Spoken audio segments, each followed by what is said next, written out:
Hello, everyone. Gemini here. Thank you so much for listening today. I really wanted to thank you for being with me on this journey with the podcast for the last year. It truly has been a gift, an honor to come on here and share my story, my journey, and obviously amplify and share that experience with other guest speakers and with you. I feel like in community, obviously, we're stronger and we empower each other to become better, right? We don't have to do this thing called life and journey alone. And I am so thankful and honored that you guys have been able to be part of this with me. And I trust and pray that Gem and Me, the podcast, continues to impact and influence your life in a positive way. Season one comes to an end, but that is the start of new beginnings, right? Season two is coming up with other amazing speakers, with other amazing topics and teachings of life. And thank you again for being part of this beautiful journey. And I pray that this continues to bring light and hope into your life because yes, life is hard, but it is possible. And with the correct people around you, the correct information, the correct mindset and view of life, you can, create something beautiful. So thank you for using and really implementing Gem and Me to be part of that beautiful journey of yours. So continue to listen and God bless you.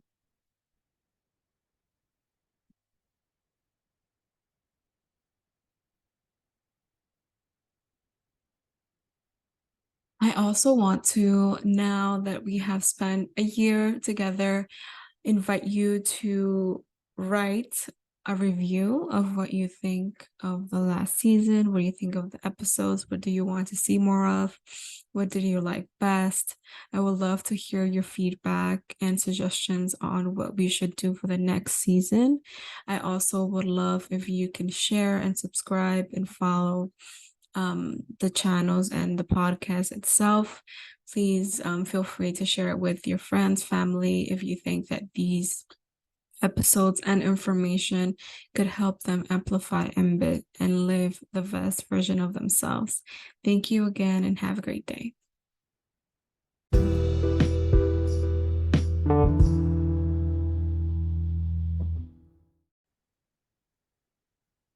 Hello, everyone. Thank you so much for being here. Gem and Me here, the podcast.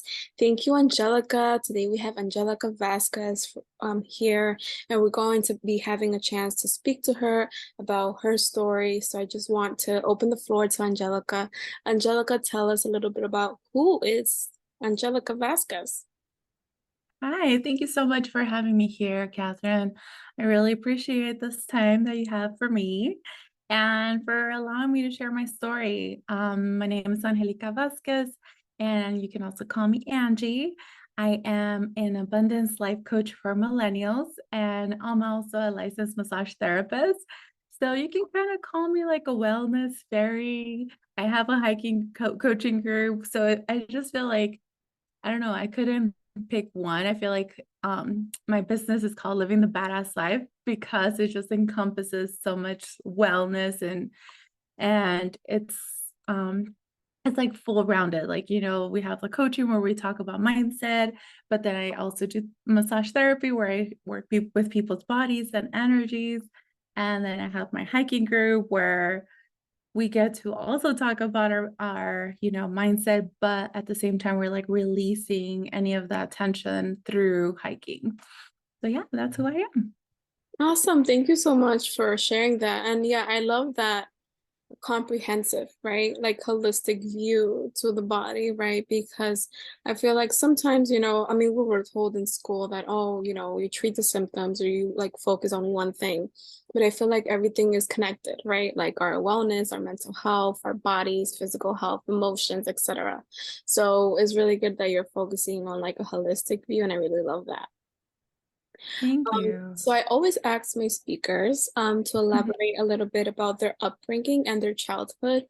The reason why I asked this is because I feel like a lot of our behaviors and um, I would say current circumstances are really, illustrated and formed by those early times in our life where, maybe, your upbringing was difficult or not, but I'll let that, I'll give you the little framework of why I asked, just so you know, but I'll open the floor for you to tell us a little bit about how that was for you. Thank you. It is such like a big component of our lives. A lot of the times we don't realize until we're like in therapy or having like deep conversations about, oh shoot, I'm doing this because this happened in my childhood. And so yeah, I have had a lot of hours exploring my childhood in therapy. One of the main there's a couple of things, being a woman and a Mexican woman in America. I think that's just like one thing that can be hard. My parents, they spoke only Spanish. So then there was that like transition of like only knowing Spanish and then all of a sudden like having to only speak English in school. I feel like that was like one of the hard things about growing up here is like feeling like you don't know where you belong.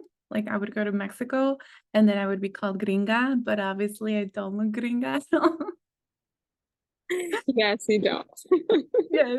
So I'm like, okay, but because I was from here, they're like, oh yeah, and then like I have an accent when I go to Mexico and I'm not, fully remembering all the words. And unfortunately, that still comes up. Like if I'm nervous and I'm talking to someone and it's in English and I know my whole like English vocabulary, if I'm nervous, my Spanish accent will come up. Yes, And that then happens. vice versa.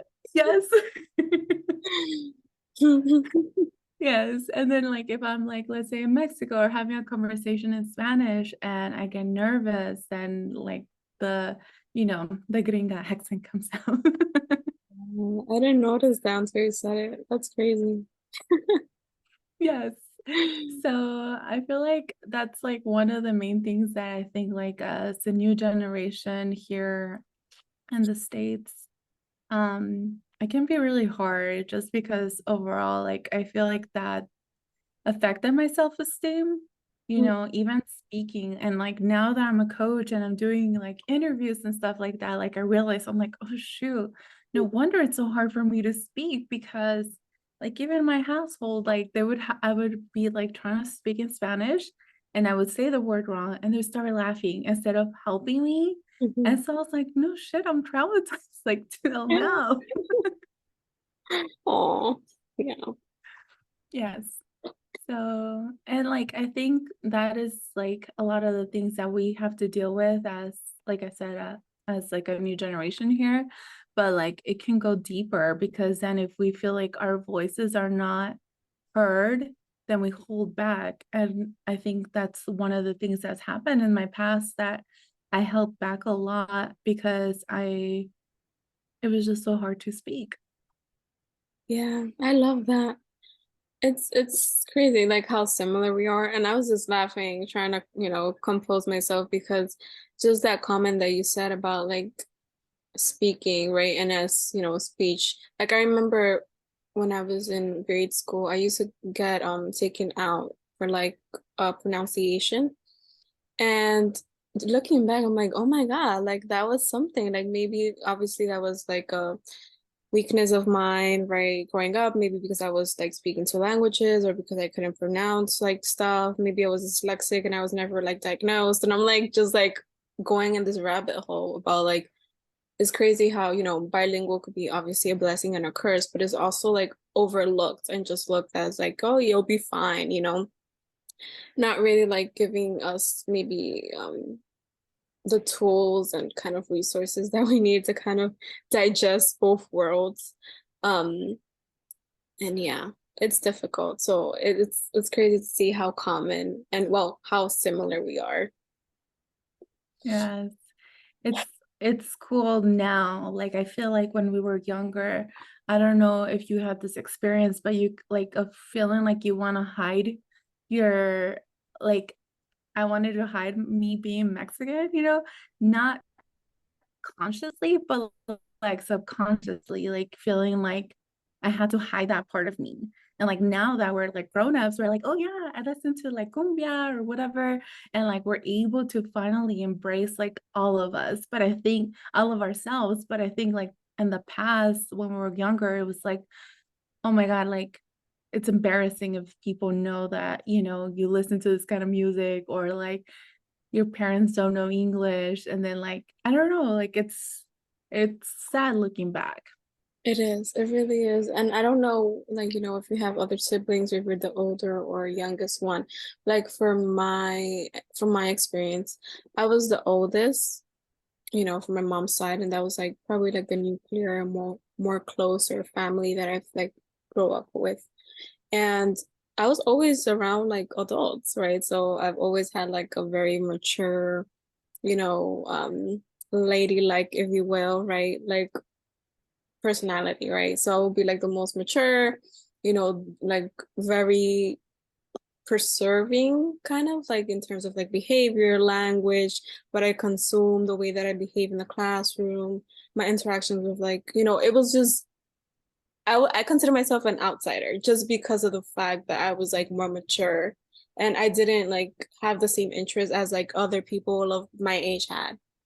And I Mhm. felt like I didn't blend in. Like, oh, there would be like jam into like rap, and I'm like, like I'm so like here listening to bachata merengue, like, right? And it's Yes. like, damn, like I feel like I don't fit in. And now that you kind of mentioned, it's like, yeah, like you kind of constantly fight it, and then it comes to a point where you're like, fuck it, like I'm me, right? And you kind of embrace and learn how to be you, or you just like shut down and be like, I'm just gonna do my own thing, right? It could go like different phases, I guess, will be the ideal. But it is hard, being first gen because it's like a transition of like all of our values and kind of transforming that into like what makes sense in this new world.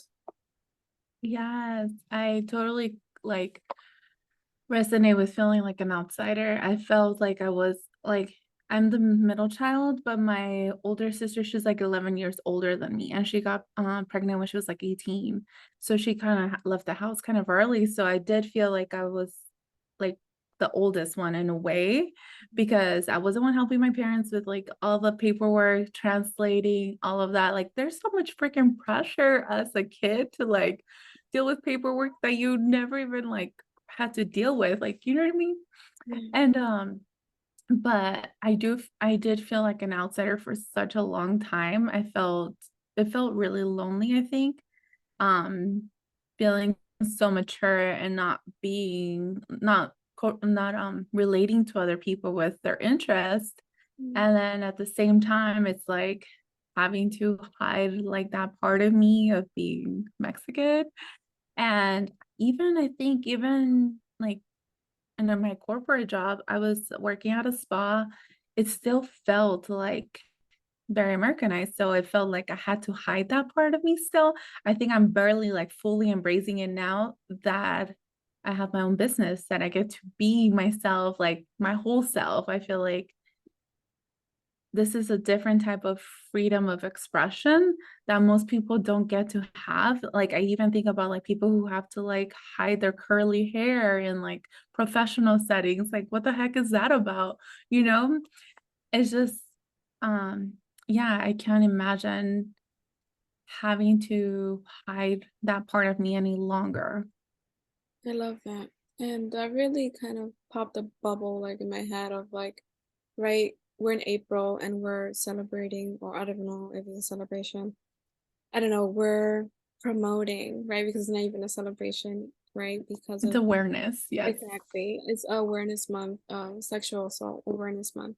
And so when you were talking about the loneliness and kind of the isolation, right, that exists, right, in our cultures, and the lack of maybe awareness of, existing communication, education, like all these things kind of put us at risk, right? At risk for, these things to happen to us.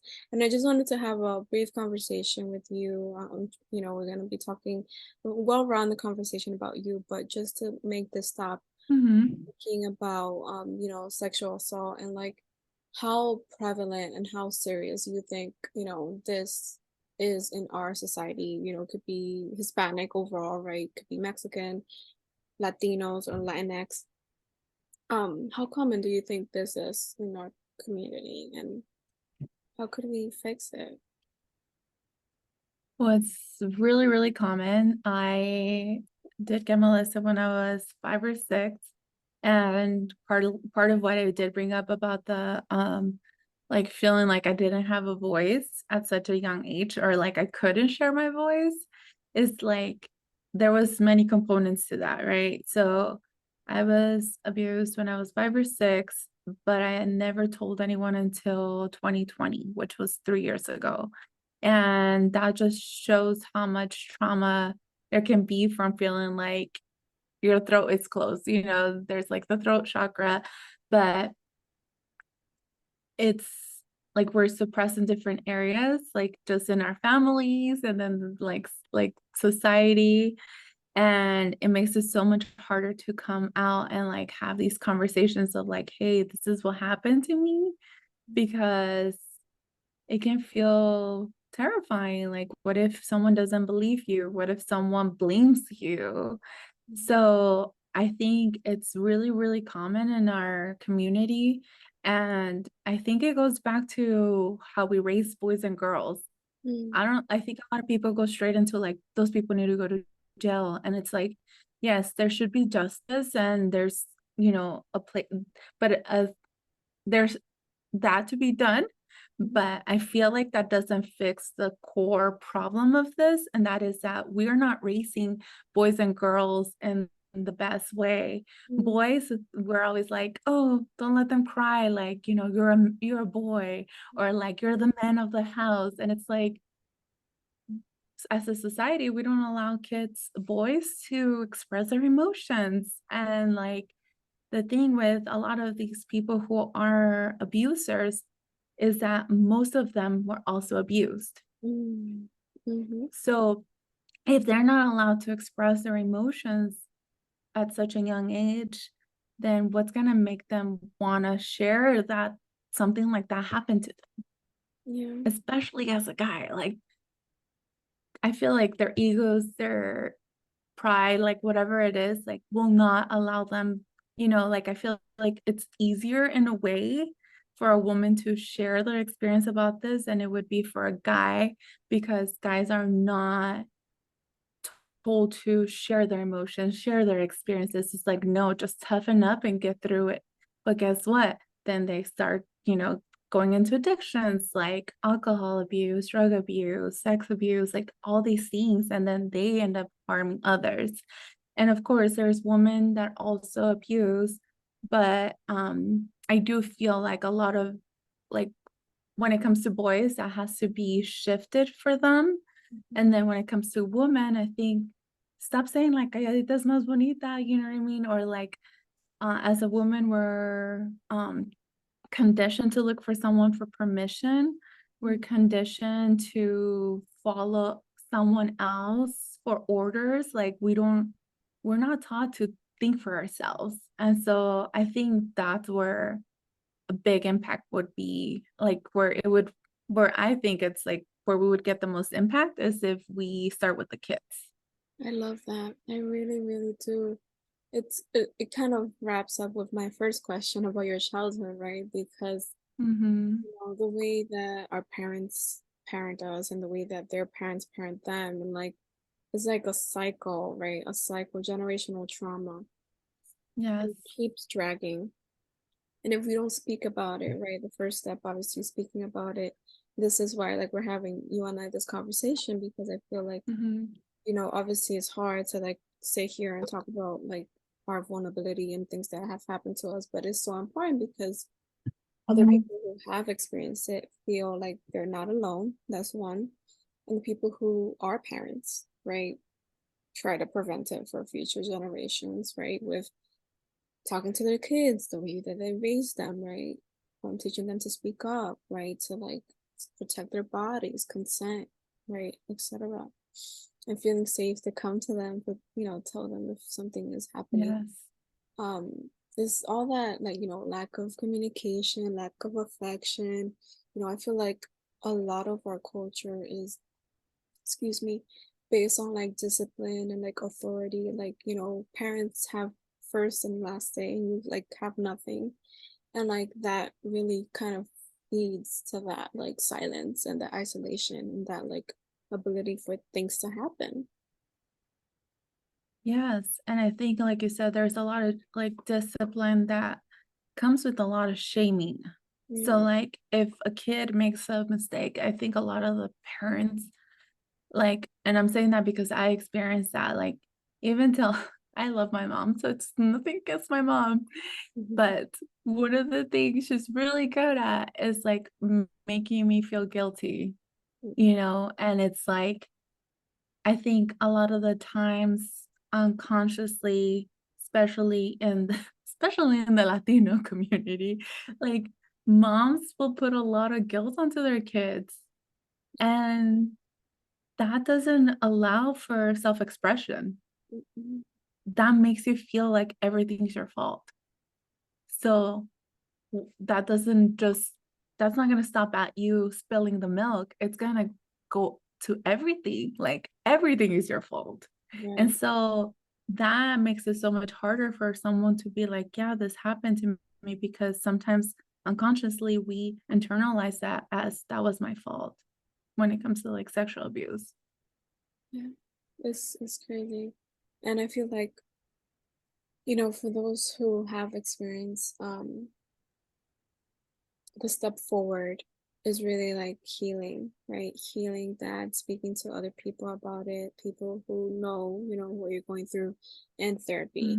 Mhm, Because if not, like we said, the cycle continues, and you could hurt other people in other ways, verbally, physically, etc.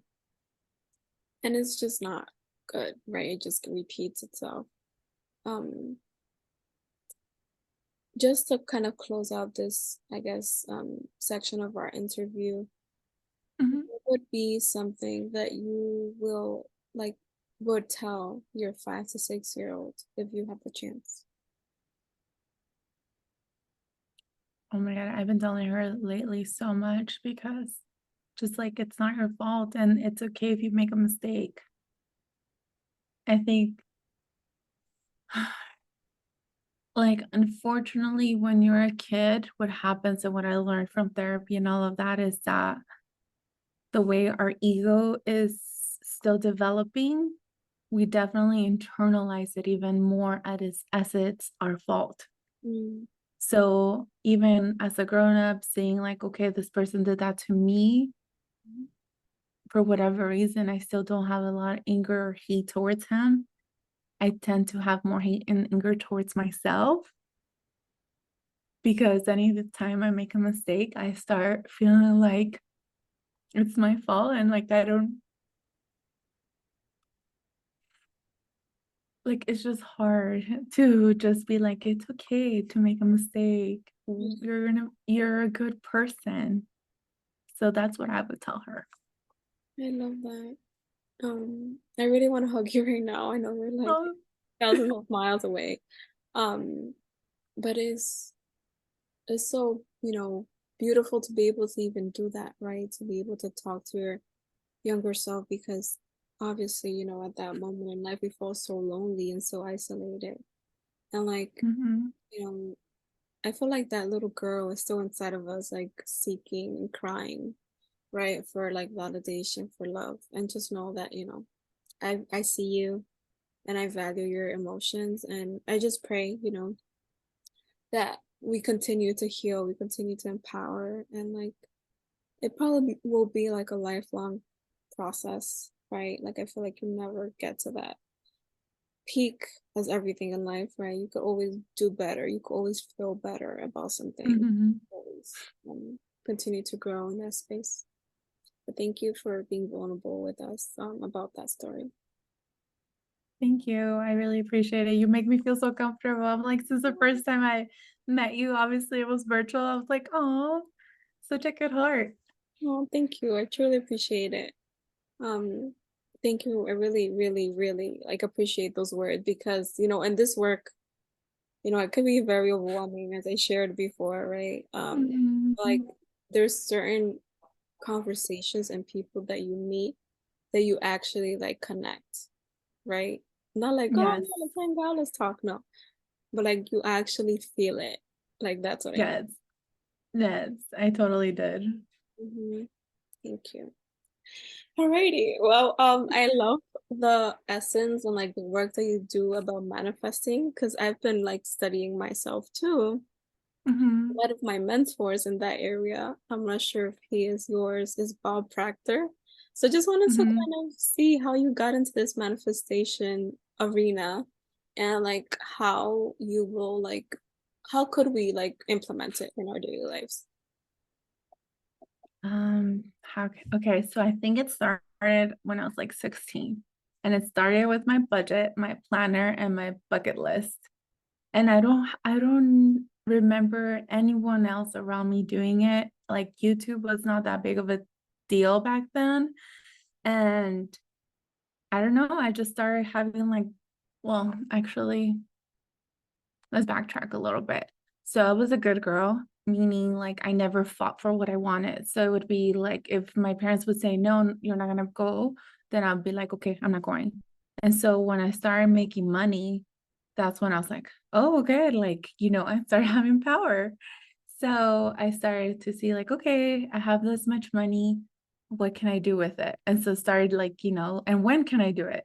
So then I would like, that's how I started creating what I wanted. And little by little, I started like being more and more confident in my power to achieve those things. And I pushed myself like I'm such a big scary cat. And I started with like ¿cómo se llama? Parasailing in Acapulco. Wow, Like my dad thought girl, you went big. yes. Go So big or I was go like, home. I yes. Well, I worked my way up to skydiving. So I did the parasailing, hot air balloon, hang gliding, ¿cómo se llama? The zip lining. And then finally I jumped out of the plane. I don't think I'll ever do bungee jumping, but I don't know. I feel like it was like an innate call.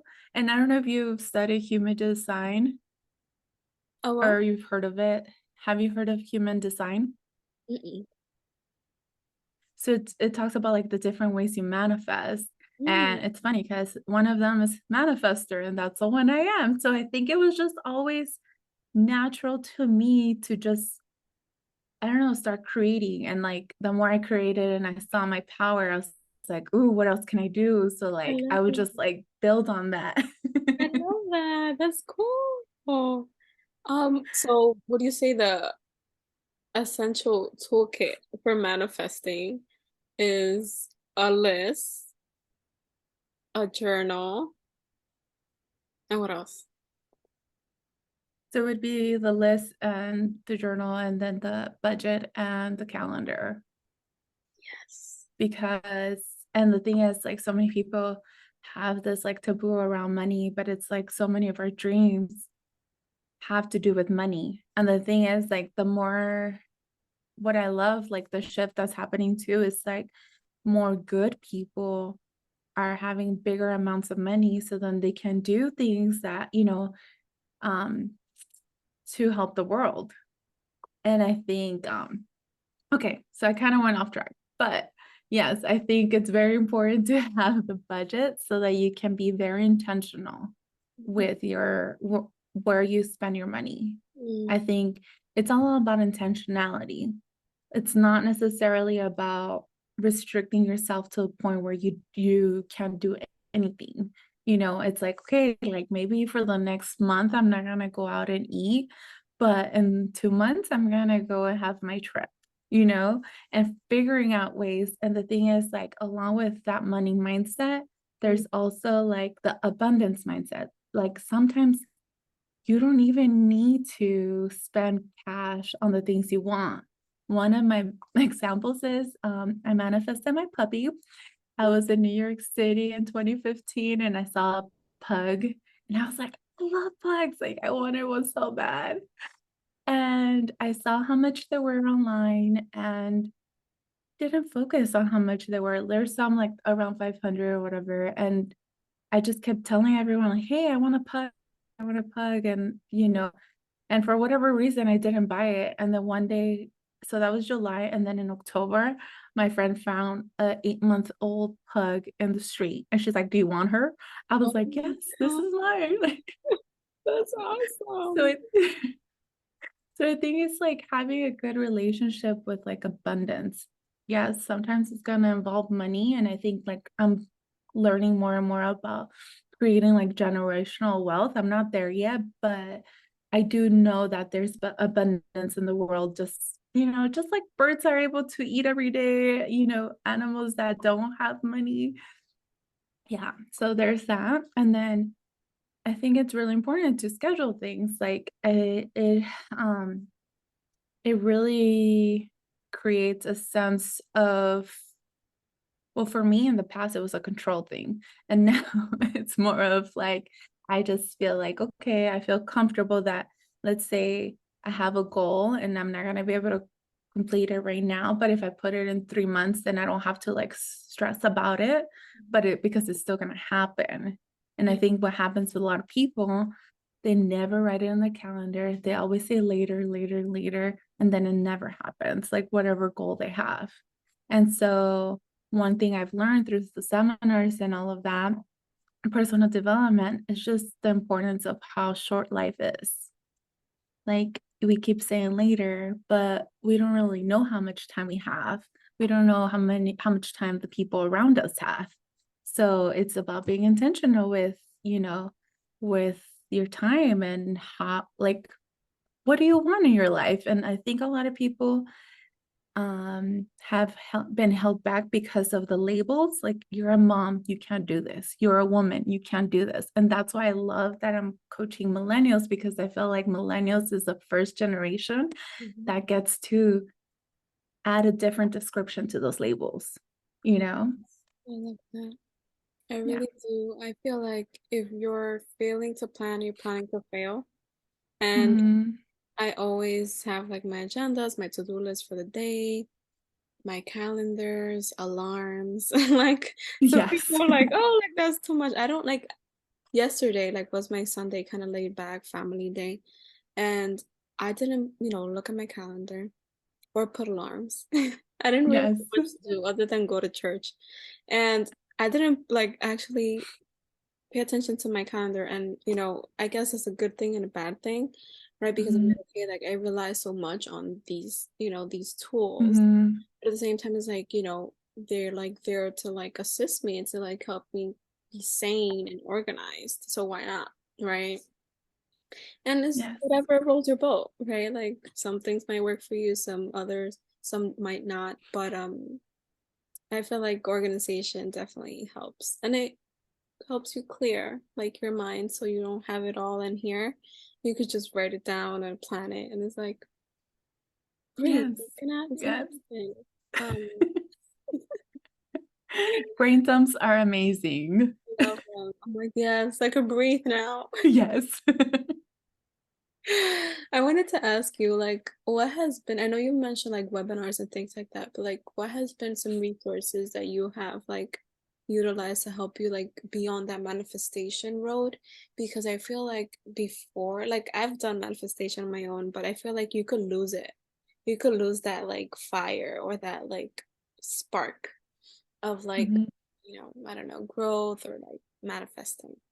So how could mhm. you like continue on that road? Well, I definitely love vision boards. And I know some people are like, I don't know, some people say some controversial stuff about them because they think that, well, some people just rely on the vision board. And it's like, okay, no, the vision board is a reminder, but then you also have to do the work. Exactly. It's not gonna like poof, it's here. Yes. That would be nice. Exactly. Yes. I really like visualizing. So like closing my eyes and just like really picturing what like, what something will look like and feeling it and being happy right now as opposed to waiting for the future. And I think community is like a big deal too. Just like if you're not in the right community, you can definitely lose like that kind of spark as well. Because if people are gossiping or people are just like, I don't know, some people really like to crap on other people's dreams. Like it's just so mean. And like so, there's like this quote that people say, or I've seen it on social media, like don't share your dreams, keep it like to yourself. For me, what that says is that you're not around the right people. Exactly. That's what I was. Because Mm. yes, because my people will be like, yes, hey, like let me connect you to this, let me help you with this, just like I would do that for them. Like, someone tells me their dream, I feel like I'm in the lookout for them. Yeah, So part of I it don't too. know. Yes. Love that. It's so true. And I feel like going back to our Latin Hispanic roots, which, we have so many blessings, but we also have a lot of toxic traits. Yes. And I feel like growing up, it was like, oh, no le diga fulanito, because it's like based on like gossip, right? Like, oh, people don't want the best for you, or just like insecurities and like talking about people and bashing people and just like not wanting the best for people. Like I feel like that's a common thread, and like it's hard to like grow up in that atmosphere and like, okay, now like no. And it's like you said, it's that switch, right? Of like, okay, I Hmm. grew up in that space where like people don't want to share their things with other people because of, their influence, I guess, on it. But now like Hmm. being in the space where you're like, no, like what is for me is gonna be for me, when like you're driven by like faith, by your own actions, by your own mentality and manifestations, right? So Yes. there's we have control over instead of like putting, I guess, the control on other people's um Actions or their malos deseos or whatever. It's like, I'm protected. right. And yes, and I think the other thing that happens in the community is like kind of hoarding resources. Hmm. Yeah. Like, It's, um, like I'm doing better, but I'm not gonna tell you. Like, and I'm like, let me share all my resources. I want everyone to be abundant as well, because there's enough for all of us. There's enough success for all of us. I think one of my biggest mentors is Gabby Bernstein. Um, and she has like the book, The Universe Has Your Back. So ooh. it's very based on like faith instead of fear. Yeah, I love that book. That's one of my Bibles, along with like The Alchemist. Have you read that one? I have it. It's on my it's on my carrito. There's so many, there's so many books. The Universe Has Your Back and Hmm. The Alchemist. Yeah. Okay. You know what's so funny? I actually was like gonna ask you like what are some books that you recommend? And you came along and shared anyway. Okay. So for now I have The Universe Has Your Back and The Alchemist. Yes. Is there another one you might want to share for our audience and I to read? Um, I like You're a Badass with Money. Hmm. There's so she has a whole series, but like You're a Badass with Money is a really good one too, about really dealing with your mindset about money. And like, because I think some gurus, when it comes to money, it goes with abundance, right? And some gurus are very strict, like have your budget and be very strict. And it's like that gets you so far. And sometimes that can be too controlling and too strict for some people, especially if you have, like, I found out last year that I have ADHD. So, like, people with ADHD, depression, like different mental disorders, it's so hard to be so strict on a budget when you're also having like these other mental things going on, you know? And a lot of the times we do spend to feel better. Hmm. So, anyway, so I believe that there is more to budgeting and money mindset than just being strict with your budget. I think there's sometimes where if you're at a low point, like it's harder for you to manage your money. And then there's also that part of like the universe has your back. Like you might manifest things. Like I have manifested so many things. Like last year, I wanted to go to, I don't know if you follow the Mujeron movement. Mm-mm. Okay, so she's Sonia leads that, and they were come. So it was a conference of Latina entrepreneurs, coaches, all of that, and they were coming to Phoenix, and I was like, I really want to go, and I couldn't. I was already investing in my personal coach and my business coach and therapy, and so like I'm already doing all these things, and I'm like, I can't do it. And so what did I do? I was like, I started praying. I was like, God, if I'm meant to be there, show me how I'm supposed to be there. Mhm. And then I remembered one of the speakers is Erica. Um she's from LA, I believe. So she Mm. was talking about in one of her podcasts how she volunteered for another conference, and so I was like, oh, maybe I can volunteer. So I messaged them and she's like, we don't need no more volunteers, but we're going to do this giveaway. So I entered the giveaway right away and, I won. And so I was Yeah, able to be there. I love that. And Oh my so, God. yes. So you So manifested it. That's amazing. I love that. So you were able that's like, I'm sorry. you made it to the conference. Yes. And that's the thing, like so many people stop at like, no tengo dinero. I don't know if you heard that at your house, but I heard that a All lot. the time. All my Yeah, life. and so yes.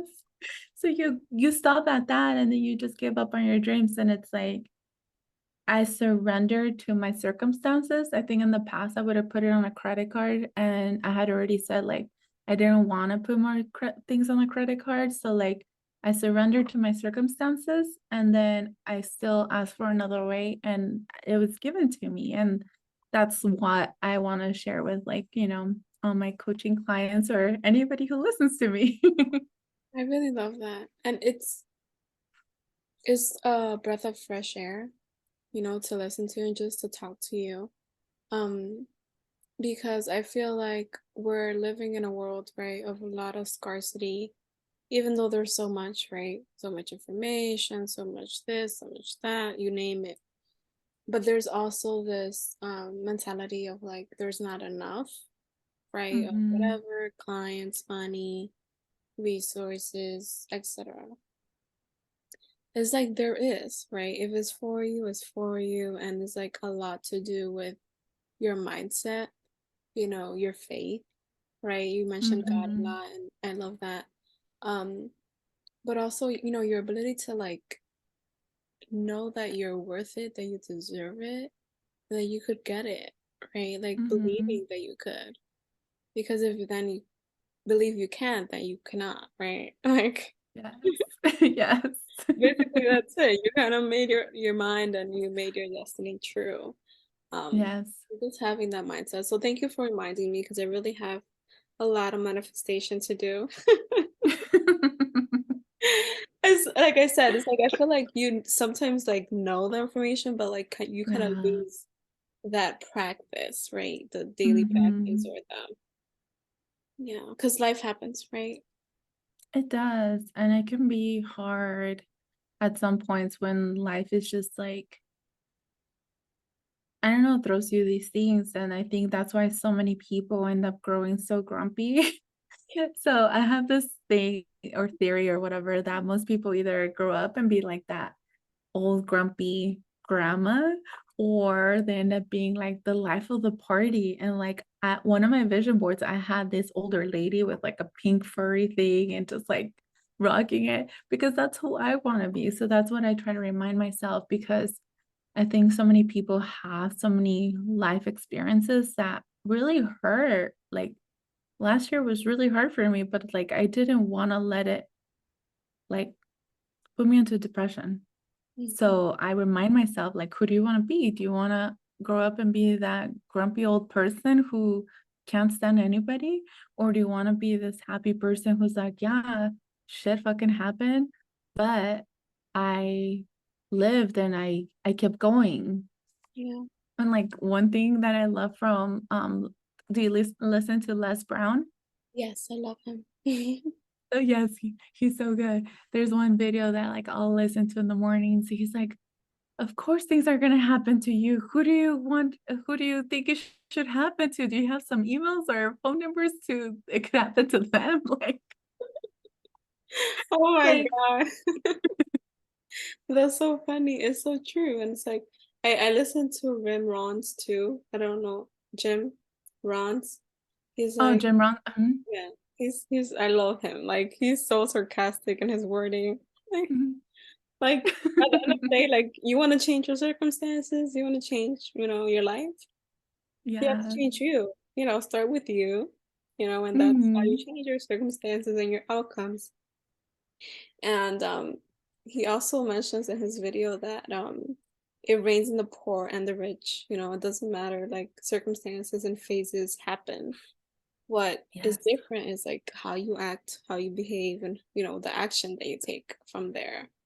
So it's Mhm. really I listen to them all the time, like all day long. Like I would just like try to make sure that I'm like Mhm. listening to these things because you need that reminder. Like you obviously you know it, but like I said, like things happen, your emotions and like mental like battles, right? Um I also believe I have ADHD. I haven't been diagnosed. I actually asked my therapist about it, but she's like, "Oh, you should go to get tested, etc." So I'm like working on that diagnosis, but I'm like, yeah, I definitely have ADHD. Um, yeah, and it's hard, right? Because like before, like our parents could probably like be diagnosed with like 1,000 things, right? But they had no idea what it was. Mhm. And it could be suppressed with alcohol, right? Sex Yes. and brushed on the under the rug because they don't know what it was. But we're Mhm. here, changing the narrative and changing the way we deal with things. And I'm just Mhm. like so happy that, to have this conversation with you. Um, because I mean, we have to, right, to empower the next generations. But I know that we're gonna be better parents if we do ever decide to be parents in the future. And yeah, Mhm. so Yes. I'm a great auntie. I'm like, my nephew loves me. And I love that one thing that I love doing with them is like timers. I'm like, okay, we're gonna be here for this amount of time. And like now he doesn't like he like, at the beginning it was like harder to get him out of like let's say we went to a place. Mhm. And so now he knows there's a timer. Okay, once the timer hits, it's time to go. And it's just I think as a kid you need structure and then also keeping your word. Mm, When people don't keep their word with you, you lose trust. yes. So, yes, That's so already starting with the nephews. I love it. I really do because it's like you see, what it does to them, the structure, and they're so happy and healthy, and they're not like having a tantrum because they know, like, Yeah. it's just like being able to like speak to them differently and like treat them Mhm. differently than we were treated before, right? We're just like, oh no, cállate, let's go, whatever, right? Yeah. With no warning, just because they felt like it. And I don't know if you ever were Like, in those smack like your hand. oh my Oh my God. God, we laugh Yes. about these things, but this was our life, girl. This was our life. Like, I know, well, that kind of reminds me, one of the things with like going to therapy as a first generation, I think sometimes it can be hard with the therapist if they don't understand our culture. Hmm. So, I guess one of the things I would like the listeners to know is like, don't give up on therapy if your therapist didn't work out. So many people are like, oh, I tried therapy, it didn't work. And I'm like, well, that's like saying like your hairstylist didn't do a good job, so you're never gonna go to one. Like, no, you try a different one. Exactly. I love that. Thank you for bringing that up. Um, I've only had one therapist, and now I have to look for another one. 'Cause she's like leaving the firm. She's gonna start her own thing. I'm like, no, girl, like, no, why you leaving me? But I know it's, I wish her all the best, and I'm happy, Yes. it's like a bittersweet moment where I'm like, okay, it's time to like move on to something, because you need like certain perspectives and like a different person, Mhm. kind of like I don't know. It's a new beginning, but it's definitely hard to kind of switch, right? Once you already kind of establish like a rapport and like trust with somebody, Mm-hmm. Yeah, to kind of move from that space is hard. it can be for sure. And I think one of the things that I really like about my therapist right now is that he does muscle testing. So when have you heard of that before? Never. I was gonna ask you what it was. So you can look up, it's called NET. And so basically he'll like, well, let's say we're having a conversation about something that's triggering, right? So then he'll be like, okay, stand up, and then I'll have like my arm out, and then he'll like press on it and be like, okay, is this something that happened? No, first he goes into the emotion, like, is this anger, shame, frustration, like, and so we go into that, and then he'll go into like, okay, is this something that happened between the ages 0 to 5 or 5 to 10, and going like that, and then he'll be like, okay, what is something that happened at that age, and how that can be the real trigger for the situation that's happening right now. And then he like taps my back, like certain like energy points to kind of help like tap out the emotion out of like my body. And then after I feel like lighter, and it's pretty cool.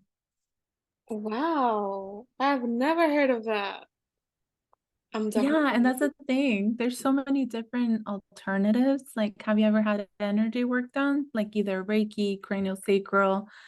Okay, so I've I've been wanting like to. You the you do what? Reiki or no?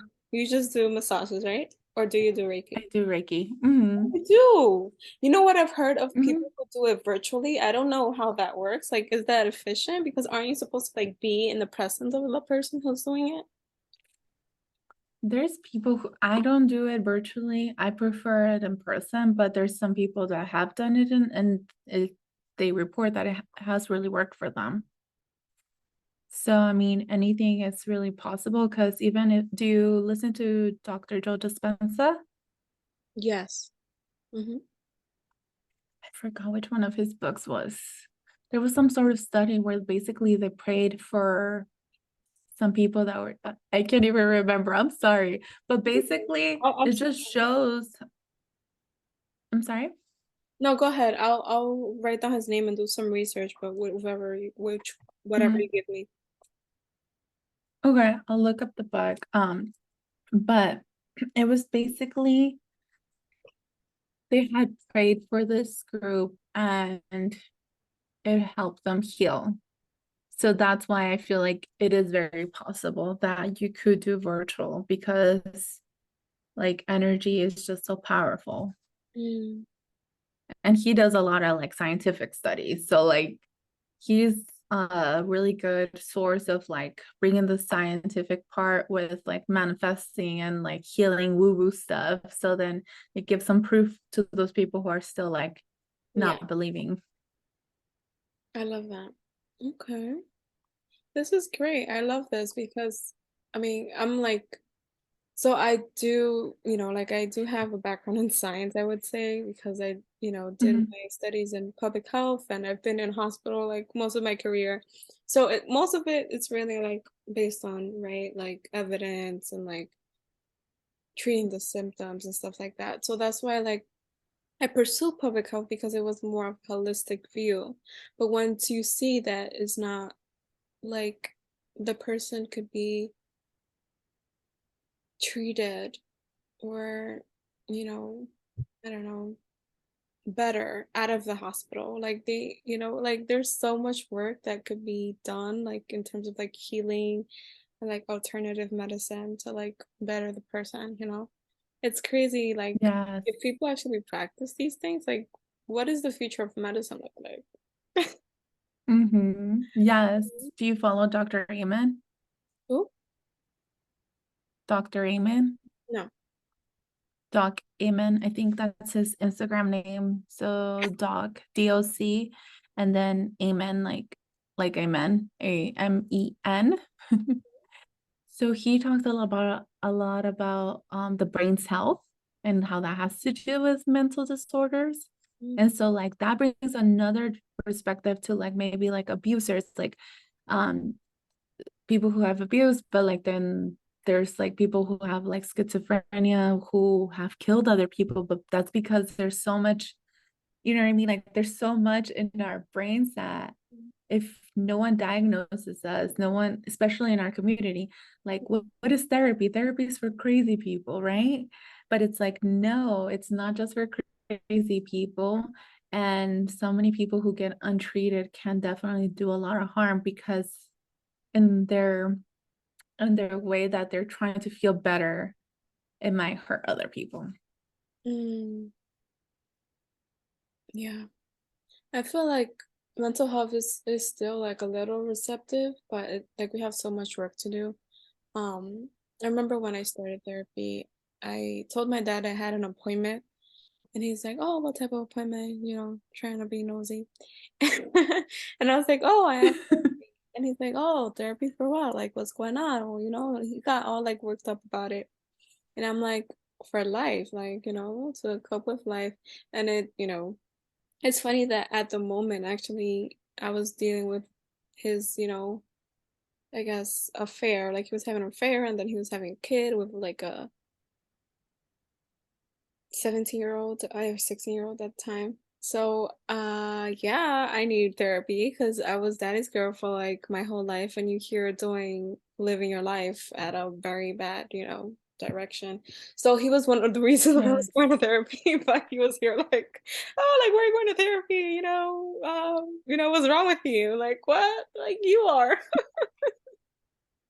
Well, it's crazy. Like literally, they can be so oblivious to the fact that of how much damage they've done, and that we could get help for that. I think so many generations before us, they just dealt like they just kept going. Like that's just what happens, you know. People mess up, and you just keep on going with your life, but it really, really messes and affects your mental health. Yeah, it's crazy. Like I see obviously before, people used to smoke a lot, like cigars, um, cigarettes, like it was very common. It was like a trend. I mean, people are still smoking. I'm not saying that it has decreased, but I feel like a lot of Mhm. people relied on like alcohol and other things, drugs and stuff like that. And now like, oh, people are like, oh, like people are so depressed. It could be, obviously the increase, but also like the awareness, right? Like before people wouldn't be diagnosed, it would just be a thing, right? Like Mhm. people would just suppress it with Mhm. like, alcohol and drugs and sex or whatever. And now people are actually seeking help, and it's like, oh my God, like there's so many people with depression, and there's so many people with anxiety. Because people before didn't really seek help and we didn't know about it.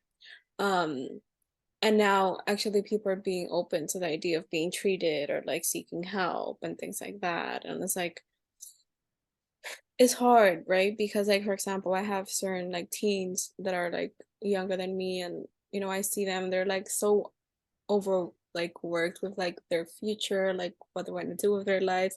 And it's like they have this expectation like they're gonna like have their shit together. I'm like, no, like none of us have our shit together, like it's a process. Like it's not gonna happen overnight. Like give yourself grace. And Yes. it's sad, Yes. but it's also like they have so much expectations at a younger age now. Mhm. No, yes. I have a few people who are younger than me, and I'm like, oh no, like I could see myself in them and like how hard they are on themselves. And I'm like, no, forgive yourself. You're gonna make so many mistakes and it's gonna be okay, and you're gonna learn from them. Mm. And yeah, it's crazy. One thing I wanted to talk about with ADHD, my therapist mentioned how a lot of people with ADHD also, I know I'm like going back, but it's just like you brought up like the whole drugs and alcohol thing. And so a lot of people self-medicate with, drugs and alcohol for ADHD as well. Mm. Just wanted to bring that up too. Interesting. Yeah, that's crazy. It's so crazy. Like this is just the tip of the iceberg. of like so much that it's wrong with like society and like things that are like hidden inside of us that we're Yeah. obviously suppressing, and we're ashamed or we don't know where to go, we don't know where to start. And I feel like it's Mhm. necessary. I mean, slowly but surely. It's not like you're gonna ever be at your peak state. You're always trying to be better. But this, like I said, this Mhm. conversation has been so refreshing and I'm so happy, that we made this connection. Shout out to Leanne for connecting us. And she's amazing. Yes. I'm so happy she connected us. Yes, I was so grateful for that too. Yeah, she's great. I love her. Um, she's definitely like one of those people that you want to like have in your circle, because she motivates you and it's like, the synergy of everything is just like it works, like it's natural. You don't have to force it. Yeah. Yes, I know. I love it. Any last words you want to share with our audience before we conclude this amazing conversation? Any last words? Oh my God. I'm like, hmm. Um, well, for one, don't think you have to do things alone. Like this healing journey, there's so many groups and people who are wanting to help you. Um, and don't be afraid to go. I mean, okay, it's allowed. Being afraid is a valid feeling, Mhm. but still go for it. Like when I used to go to seminars, and I started going to seminars like 2014, and again, there wasn't a lot of Hispanics there, and a lot of my friends were not into self-development, but I would go by myself and I would learn and I would, come back and be like, this is what I learned and, heal. So, like, it can be scary and it could be a little frightening to go into whether it's seminars, coaching groups, or, any kind of spaces where people are healing because you get to be very vulnerable with strangers. But it's also like those places make you feel like, okay, if it's safe to be in those groups, then you can start little by little being safe to be yourself in public. And Yeah. like that's one of those things that I learned, like, okay, it was safe for me to share the fact that I was abused at such a young age to these strangers, and they helped me feel seen and heard and validated. And now I'm here talking about it in a podcast and, sharing it for other people. Yes. I love that. Is opening and planting that seed, opening that door and planting that seed. And I feel like um there's so much or so many people like living in their heads about what could go wrong, what could they say, and so much fear in the world. I know that I used to live in a place of fear, but like once you like get out of that like cycle, like there's so many opportunities and like blessings on the other side of that. Yeah, so it's okay to be afraid. Definitely tell your inner child that you have their back and in those spaces where you feel scared. But then also, if you feel like listen to your intuition, and if you feel called to work with a coach, you feel called to work with a certain therapist, you feel called to go to a retreat or a seminar, then also allow yourself to go there. Yes, I love that. Take action and take control of your life. I Yes. love it. Thank you, Angelica, so much for this conversation. You're always welcome here on Gemini the podcast. Could you share with our audience where they can find you? I will also share in the show notes. Thank Yes. I really appreciate it. It was such a good conversation. And like I said, you make me feel so comfortable, such good energy, big heart. thank you. You can find me on Instagram. I'm mainly on there under Living the Badass Life 11. And then I'm also on TikTok. It's a little bit more silly or whatever, but it's Living the Badass Life. And then my website is livingthebadasslife.com. Awesome. Thank you. Bye, Thank you everyone. so much. Bye.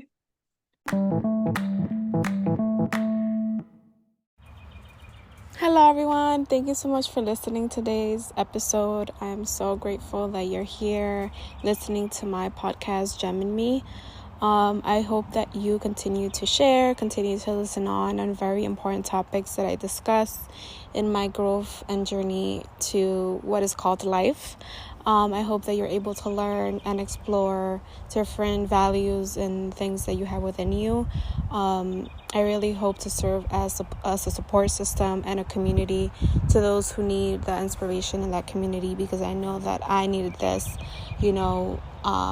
I still do, but like growing up, I felt like I needed something where I can, see the examples and have a support system. So I hope to serve as such.